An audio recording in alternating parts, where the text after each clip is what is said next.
Hace poco, Internet alcanzó un hito que casi nadie notó. Por primera vez en su historia, la mayor parte del tráfico en la web dejó de provenir de personas. La empresa que lo detectó es Cloudflare, que protege aproximadamente 1 de cada 5 sitios web en el mundo y observa las solicitudes que llegan a ellos. A principios de este mes, su director ejecutivo, Matthew Prince, publicó una sola estadística que probablemente merecía más atención de la que recibió. Ahora, los bots automatizados generan aproximadamente el 57% de las solicitudes hechas a las páginas web. Los seres humanos reales se han convertido en la minoría, con aproximadamente el 43%. Abre tu laptop y nada parece diferente. Las páginas siguen cargando y la búsqueda sigue funcionando como siempre. La parte extraña está debajo de esa superficie familiar, en una capa que en realidad nunca ves. Vale la pena ser preciso con ese número porque es fácil malinterpretar. Cloudflare está midiendo las solicitudes a las páginas web, no cada minuto que pasas en línea, una noche de streaming o una hora perdida en un feed de desplazamiento que sigue siendo abrumadoramente humano, y por el tiempo que se pasa, la gente sigue estando muy presente aquí. Lo que superó el punto medio es la web legible por máquinas, el tráfico constante en segundo plano, que mantiene todo funcionando. En esa capa, las máquinas ahora nos superan en número. Lo interesante de la publicación de Prince es que él no esperaba que esto sucediera tan pronto.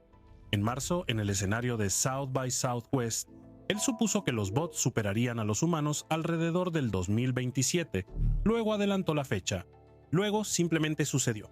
Eso pasó más rápido de lo que predije, escribió y señaló la causa.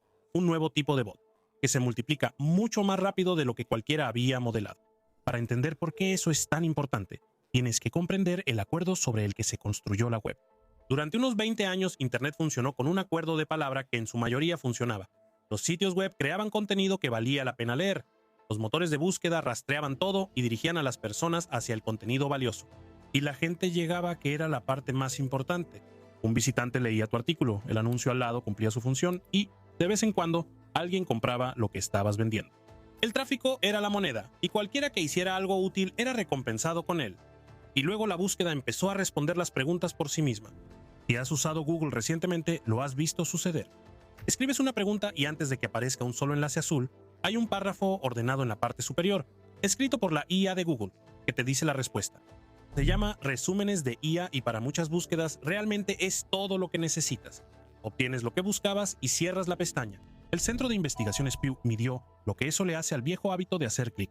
Siguieron la navegación real de 900 estadounidenses a lo largo de decenas de miles de búsquedas.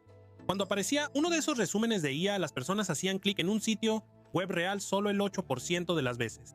Cuando no había resumen, hacían clic casi el doble de veces. Y los pequeños enlaces de fuente dentro del propio resumen, esos se siguieron en aproximadamente una búsqueda de cada 100. Entonces la respuesta llega y la visita nunca ocurre. Para el sitio que originalmente escribió esa respuesta, el tráfico que solía pagar las cuentas simplemente no aparece. Para los editores, eso no es una preocupación, es un agujero en las cuentas que puedes medir. Una firma que rastrea más de 2.500 sitios de noticias encontró que las referencias de Google bajaron aproximadamente un tercio en el último año. Business Insider vio cómo su tráfico de búsqueda caía a más de la mitad y despidió a una quinta parte de su personal. El sitio de estudios Check, que ahora está demandando a Google, dijo que su tráfico de no suscriptores cayó un 49% cuando la inteligencia artificial comenzó a responder las preguntas de tarea que antes llevaban a los estudiantes a sus páginas. Algunos de ellos han acudido a los tribunales. Penske Media, la empresa detrás de Rolling Stone y Billboard, se convirtió en el primer gran editor estadounidense en demandar a Google por esto, y la denuncia resume el problema en una sola frase. Google ha pasado de ser un motor de búsqueda que te envía a sitios web a ser un motor de respuestas que no te da ninguna razón para salir. Si te niegas a ser resumido, argumenta Penske, básicamente desapareces de las búsquedas, lo cual, cuando una sola empresa maneja casi 9 de cada 10 búsquedas, no es realmente una opción. Ahí es donde la historia toma un giro inesperado, porque hay un segundo problema oculto dentro de esos resúmenes tan ordenados. En mayo, un tribunal en Múnich analizó los resúmenes de IA de Google y planteó una pregunta que nadie había resuelto realmente. Cuando la IA se equivoca, ¿de quién son esas palabras? El caso surgió de dos editoriales alemanas cuyos nombres la IA había vinculado casualmente con estafas y prácticas comerciales dudosas. El problema era que ninguna de las fuentes que citaba decía algo parecido. El sistema había mezclado detalles de empresas no relacionadas y presentó el resultado como un hecho. La defensa de Google fue la obvia. Estos son solo resúmenes de lo que ya existe y la gente sabe que no debe confiar ciegamente en la IA Los jueces no quedaron convencidos. Un resultado de búsqueda normal, razonaron, simplemente te dirige a la página de otra persona, así que Google no es el autor de eso. Un resumen de IA es diferente. Reescribe todo con sus propias palabras y llega a sus propias conclusiones. Eso, decidió la corte, lo convierte en una declaración propia de Google, y Google puede ser considerado responsable cuando esa declaración es falsa. Es una decisión en un solo país, y Google está apelando, pero el razonamiento se puede aplicar fácilmente en otros lugares. En el momento en que una máquina deja de entregarte una lista de fuentes y comienza a decirte que es verdad, silenciosamente deja de ser un bibliotecario y se convierte en algo más parecido a un editor, y los editores pueden ser demandados. Mientras los abogados discuten, la infraestructura debajo de la web ya está siendo reconstruida para el nuevo tipo de visitante. Todo el antiguo acuerdo se basaba en una sola cosa: cuando un motor de búsqueda rastreaba tu sitio, te devolvía lectores. Los rastreadores de IA rompieron esa promesa. Ellos pasan, absorben todo, lo vierten en un modelo, y el modelo responde preguntas sin enviarte ni una sola persona. Tú das, nada regresa. Así que Cloudflare construyó una caseta de peaje. La llaman pago por rastreo y se apoya en un rincón polvoriento y casi olvidado del diseño de la web, un código de error, el número 402 que ha estado ahí durante décadas etiquetado como pago requerido y que prácticamente no se ha usado. Ahora tiene un propósito. Cuando aparece un rastreador de IA un sitio, puede responder con ese código y una etiqueta de precio. Paga y el contenido es tuyo. Si no pagas, no lo es. Cloudflare fue más allá y empezó a bloquear rastreadores de IA por defecto en sitios de noticias, así que la respuesta es no, hasta que el propietario decida lo contrario. Si quitas la jerga, es una confesión silenciosa sobre hacia dónde van las cosas. Los sitios web están empezando a tratar a las máquinas como la audiencia real, no como visitantes a los que atraer, sino como software al que cobrarle en la entrada, lo que lleva a una conclusión obvia. Si el software está leyendo la web, ¿cuándo empieza a usarla? Eso ya está en marcha. Las grandes empresas de IA han creado lo que llaman agentes, programas a los que les das una tarea y ellos la realizan. Reservar el vuelo. Busca la versión más barata de esta chaqueta y cómprala. El agente de OpenAI navega por sitios web reales como lo haría una persona, incluso haciendo clic en los botones y llenando los formularios. Y ha sido conectado a sistemas de pago, así que realmente puede pagar. Visa aceptó permitir que estos agentes gasten dinero real dentro de los límites que tú establezcas de antemano. Toda la idea es que dejes de navegar y dejes que la cosa navegue por ti. Y aquí hay un detalle que vale la pena recordar. Una persona que busca una chaqueta podría revisar 5 sitios. Un agente haciendo la misma tarea puede visitar miles de sitios, generando tráfico real y carga real en los servidores, sin ver nunca un anuncio ni convertirse en cliente de ninguna manera que la web antigua entendía. Aquí es donde realmente se pone extraño. Un equipo de investigadores de seguridad realizó un experimento este año. Construyeron un sitio web falso e invitaron a 7 de estos agentes de IA a usarlo junto con personas reales. Luego hicieron una pregunta simple: ¿puedes distinguirlos? Su herramienta marcó a los 7. La detección estándar de bots de Cloudflare con la misma prueba detectó uno. La razón es que estos agentes no se parecen en nada a los torpes bots del pasado. Funcionan dentro de navegadores comunes y hacen cosas normales. Lo que los delata no es una señal obvia, es la forma en que se mueven. Una persona real se mueve con un poco más de torpeza. El cursor deambula, se corrige un error de tipeo, el desplazamiento va y viene a tirones. Los agentes no son desordenados, se deslizan directo al botón y colocan el texto en un solo movimiento limpio. Se delatan por moverse con una fluidez casi excesiva. Ahora imagina eso dentro de 1 o 2 años. El tráfico de un sitio web típico parece perfectamente saludable. Alguien está leyendo las reseñas y agregando cosas al carrito. Excepto que ese alguien es un software comprando para una persona que nunca vio la página.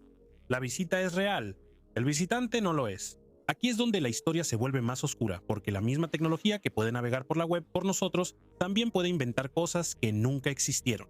Donde más claramente se ve el daño es en las escuelas. En una preparatoria en Westfield, Nueva Jersey, unos adolescentes tomaron fotos normales de sus compañeras, las pasaron por una aplicación que fabrica imágenes desnudas y compartieron los resultados entre ellos.